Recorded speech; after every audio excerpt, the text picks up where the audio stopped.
መቅረብ የሚለውን ደረጃ ያገኛል።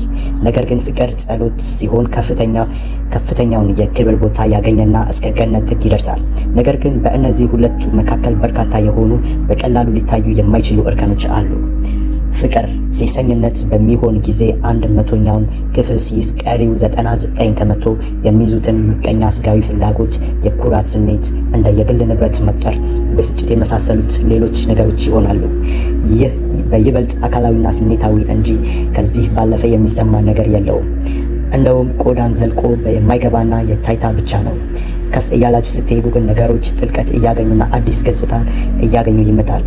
ቁስ አካላዊ ገጽታ የነበራቸው ስነ ልቦናዊ ገጽታዎችን ይይዛል። ስነ ፍጥረታዊ ብቻ የነበሩ ነገሮች ወደ ስነ ልቦናዊነት ይቀየራሉ። ስነ ፍጥረትን ከሌሎች እንስሳት ጋር የምንጋራው ነገር ሲሆን፣ ስነ ልቦናዊነት ግን ለሰው ብቻ የተሰጠ ታላቅ ጸጋ ነው። ፍቅር ከፍ ወዳለ ደረጃ እያደገ ወይም ጥልቅ የሆነ